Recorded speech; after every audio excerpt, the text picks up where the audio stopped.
You do want to have sex, but when it comes to it, you feel resistance or even repulsion, and you feel like your partner isn't doing it right.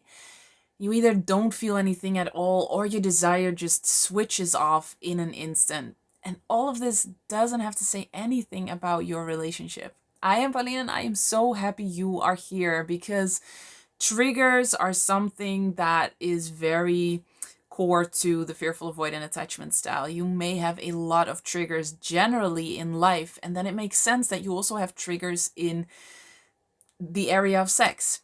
And I think we sometimes see those as separate worlds where at least I thought that sex was supposed to just be easy and supposed to everything uh, was just going well without me doing anything for it.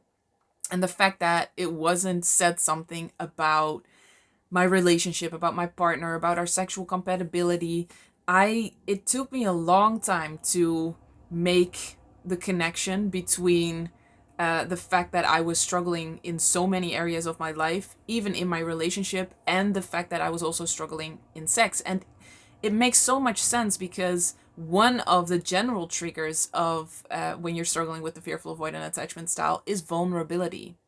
And what is one of the most vulnerable things you can do, especially in a healthy relationship?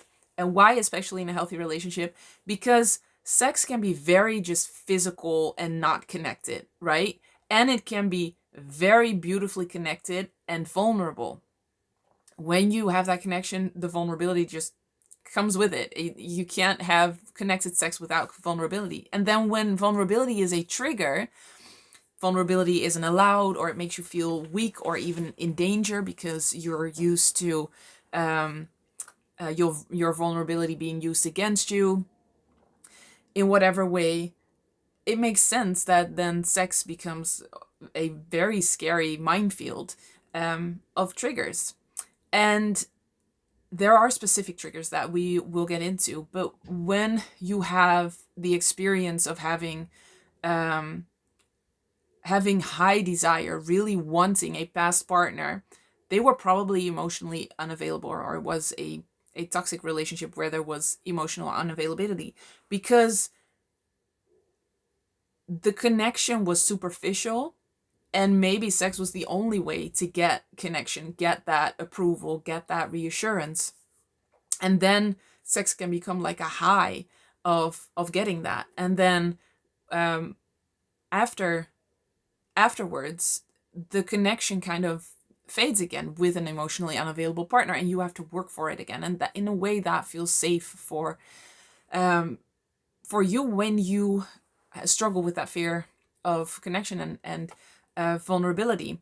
So you may have experienced that you wanted a past partner all the time, but that was probably in a relationship where they were emotionally unavailable, and you were the one that could manage the connection, control the connection, because it was only there when you worked for it, when you tried, when you put effort into it.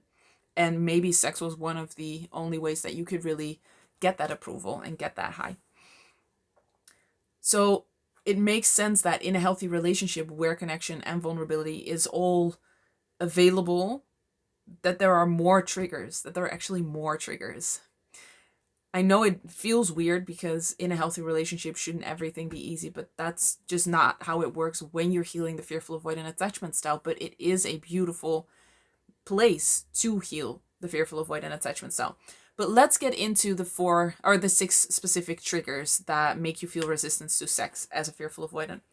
The first is it's not perfect in the lead up to sex. So you may notice that when your partner starts initiating some kind of intimacy, starts kissing you, starts holding you, starts whatever it may be, all of a sudden you have this script that you have in your head of what they should be doing and should be saying.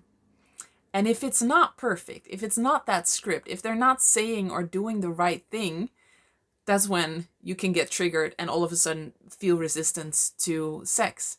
It's almost like you just switch into this critical um, mindset of it has to be perfect, it has to be right. And this is where it's very tempting to say, yeah, but my partner is just not doing it right. They don't know how to, warm me up, turn me on, whatever. But this is what I believed for years. I thought it was my partner and he had to be more perfect. But what I found out was that I wanted it so perfect because I was so scared of letting him come close. And then perfection becomes a way to control that fear because you will only allow it when it's perfect. And perfection is pretty much an unattainable goal. And it's not really fair to your partner either, because they get pushed into a role where they kind of have to perform. You either do it right or not. It's perfect or not. Um, and it took me a long time to realize that the more you want perfection, especially in intimacy, the more fear there is underneath there. So when you've healed the fearful avoidant attachment style, and you've healed these fears around intimacy and letting people come close, you'll notice that you don't need that script anymore. And all of a sudden, you can be just present with what is. It doesn't need to be anything. They don't need to say something exactly in the right way. They don't need to do something in exactly the right way. And you can just be present and feel whatever you're feeling and then continue or not. But it doesn't have to be perfect. Perfection is just not something that you're striving for. It's connection that you're striving for. But again, um, that is something that you are probably afraid of as a fearful avoidant, because that is at the core of the fearful avoidant attachment style. So the more you want perfection, the more you need your partner to do it absolutely right, say exactly the right things, do exactly the right things, the more fear there probably is around intimacy, around connection. Interesting, no? So not being perfect in the lead up can trigger you feeling resistance, and that makes sense. It's a very logical mechanism to kind of set it up to fail, because your partner can't be perfect. And so you're saying, I'm only going to feel desire. Your fear brain is saying this, not you. Your fear brain is saying, I'm only going to feel desire. I'm only going to want sex when everything is perfect. That's setting it up to fail, because that is probably not going to happen. And then you have a reason to resist sex and to kind of push it away and not want it. So that's the first trigger. The second one is you feel like you can't say no and you have to have sex. This is such an important one, because you may think that sex is just, two becoming one and complete surrender. And when I then say being able to say no and hold up a boundary is one of the most important things that you need to be comfortable with in order to have the most mind-blowing sex of your life. It doesn't make sense, right? Because it feels, you've probably been brought up with the idea that saying no is selfish or is cold, and that when it comes to sex, you definitely don't say no with your own partner in your relationship. Thank goodness in the past years, obviously there's been a different view on that. But when I was in the crash state, um, yeah, that view wasn't there yet. So it can still be that you have this belief that you can't really say no. When you start the lead up to what possibly could be sex, it could be that you still believe that you have to then follow up every single step with the next step. Instead of you just kissing and then feeling, no, I'm not into it tonight. If you don't feel like you can do that, like then you're leading them on, or you're supposed to want it and so you do it, you're not going to even allow yourself to get warmed up. And maybe this is more for women than for men, because men need less to get warmed up, but women kind of need that lead up. But when you have a hard time saying no, have a hard time with boundaries, um, you kind of resist sex altogether and intimacy altogether because you're judging whether you want sex, which is like the end goal, the or not even the goal, like the possible finale. You're judging whether you want that based on how you feel right now, not being warmed up completely. Whereas when you're very comfortable with boundaries, when you're very comfortable saying no in whatever stage you're in, and see the lead up as intimacy and connection already, kind of like having sex already, um, then you can allow yourself to get warmed up. You're much more present in the moment.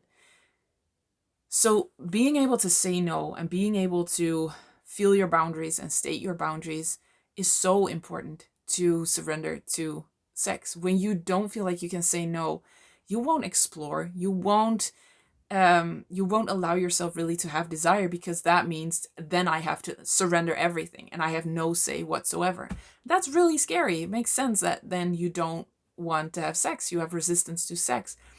So being able to be very comfortable with saying no, no, I don't want this. I do maybe want this, or no, this was great, but I just don't want to go any further, is a prerequisite for being able to actually want sex and long for sex, um, and not have resistance to sex. So that is the second trigger. The third trigger seems to be a very physical one. If sex hurts, it makes sense that you feel resistance to having sex, because you never know if it's going to hurt this time or not. And it can be that your body is kind of already bracing for what is going to happen. And this can be even more specifically for the fearful avoidant, because fearful avoidant means there's a lot of fear in your system, in your body, and probably a lot of stored trauma too. And a lot of that trauma can be stored in the pelvic area. So this also may pertain more to women than to men. I do have one of the triggers that is more usually for men than for women. But this one, the fact that it hurts, makes so much sense when you know that a lot of tension and a lot of fear and sadness and trauma is stored in the pelvic area. So that makes it hard to kind of feel what you want, but also to really relax. And the more you are relaxed, the more your whole body relaxes. Obviously, the more pleasurable sex is going to be. But when it always hurts, it makes sense that you won't want sex. And that can be very subtle. I know that that was the case for me for a long time, that that's the reason that I resisted sex, because it always hurt and I never knew when or why. And for a long time, again, I thought that that was his fault for, not doing it perfectly. But there was definitely some healing to do on my part. So that's the third trigger. And then the fourth trigger is your partner is actually trying to connect. And the fact that they're trying to connect can trigger you into resistance to sex. Doesn't make sense, right? But it does.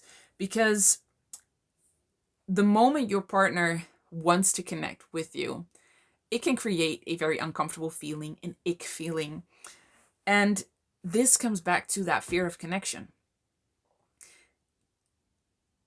And this happens more in healthy relationships, emotionally healthy relationships. You will have a partner that actually wants to connect. And that's what's scary, because then it comes down to your boundaries, feeling what you want. And all of that can be really hard when you've brought up with the exact opposite of that.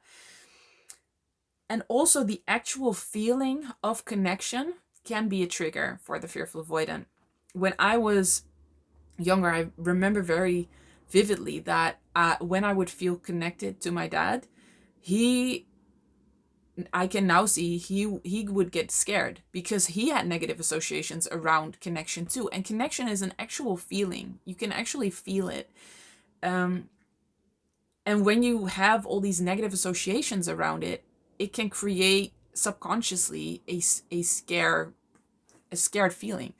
And so when I would feel connected to my dad, he would jump up, lash out, get critical. And I obviously didn't understand why. I thought I did something wrong. And so what happened was that I got that belief installed that that feeling of connection is dangerous. That's when my dad got angry. That's when I got ridiculed. That's when I got criticized.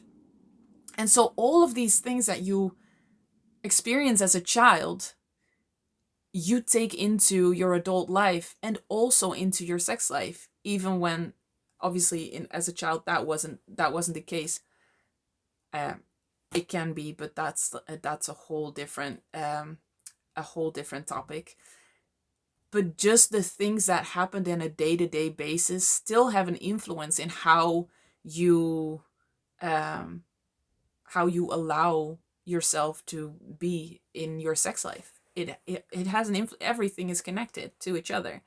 So that actual feeling of connection can be a trigger. So you may be kissing, you may be doing things, and your mind is wandering and you're not really getting into it, and then all of a sudden you're relaxing, and there is that feeling of connection, and that's when you get uncomfortable and you're like, oh no, but I don't want sex, I don't want to get there, because that feeling of connection is so uncomfortable. That's why sometimes the function of the mind wandering is to not really feel a connection and be uh, disconnected or dissociated from your body and your sensations and your feelings.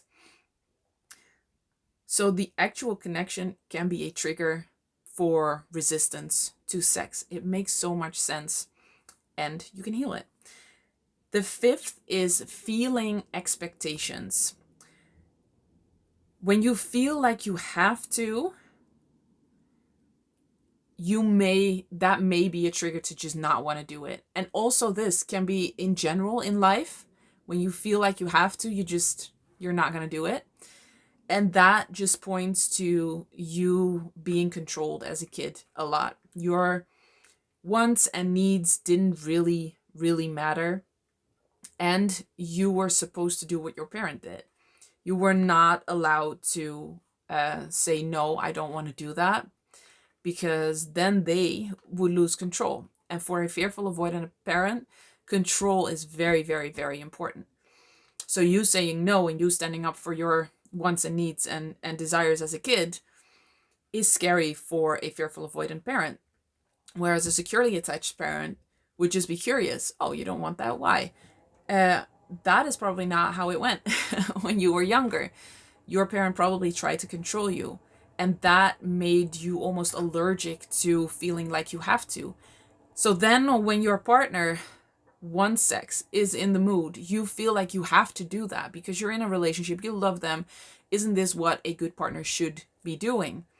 But just the fact that you're feeling expectations can be a trigger for resistance. That doesn't mean that you always have to ignore the expectations, the wants, the needs, the desires of your partner. It just means that you have to know that even when somebody has an expectation, doesn't mean that you have to, and release the negative associations around when you have to do something not wanting it. My goodness, when I healed that specific one, it freed up so much energy and so much flow, for the lack of a better word. Because in the past, even when I would expect something for myself and felt like I had to do something, this mechanism just kicked in. Oh, now I have to do it. I'm not going to do it. Rebellious. And when I healed that, when you will heal that, you will notice that expectations from others are their expectations. And when you're in a relationship with somebody, of course you want to take that seriously and want to see whether you can find a way to meet those expectations. I would say then desires or wants or needs of your partner. But you know that you don't have to, and the have to takes away the resistance. And that just frees up so much energy, mental, emotional, physical, sexual energy, to come up with ways that you can meet each other's needs in a way that feels good for both of you. Whereas now you might feel that when somebody has an expectation you have to, that won't feel good, even if you go through with it. When you don't do it, you kind of feel like you've held on to your own power. But when you then do it and kind of go against what you feel, go against that resistance, it doesn't feel good either. Because if you don't do it, you feel guilty, and when you do it, it doesn't really feel good to do it. Are you still with me? So feeling expectations can absolutely be a trigger to feel resistance to sex as a fearful avoidant. And then the sixth one, and this probably is a little bit more generally what men could feel, and that is feeling like you have to perform, and the fear of failure. There's so much pressure on I think men in general, just very generalized, to perform in sex. And it's just so the opposite of connection. So when you're very afraid of connection, it makes sense that you go to your head and kind of start thinking about what you should do or have to do. But also when you're very afraid of failure, that already puts you in the position of having to perform because you don't want to fail. And that makes it very hard to connect. So when you've healed, that whole mechanism, that whole pattern is just gone. The fear of failure is gone, and therefore also the need to prove yourself and perform. It makes so much sense that you don't really feel like having sex when it feels like you have to kind of perform and find the exact right thing to do. So connection, again, when you've healed, you can just be with what is. And sex, just as all the other areas of life, it can be messy. You know, we're all human. And I know we are trying to be superhuman as fearful avoidants, but we're not. We don't have to. We don't have to be superhuman in order to have amazing lives, be really happy, and have amazing sex lives. So we can mess up during sex and still have an amazing sex life, mind-blowing sex, really feeling really good. But when you have the feeling that you have to perform, that's going to be really hard. And when you have the intense fear of failure, that's going to be really hard. So, these are just 6 triggers that will make you feel resistance to sex as a fearful avoidant. There are many more, but I hope you now see that it makes so much sense that things just don't go easy by themselves. Building a decades long amazing sex life requires quite a bit. um, and you have that in you, absolutely. But you probably right now also have a lot of negative associations around it that just make it very complicated and very confusing. But we can heal that. We can absolutely heal that. And I wish for you to just enjoy sex and not encounter as much resistance to sex.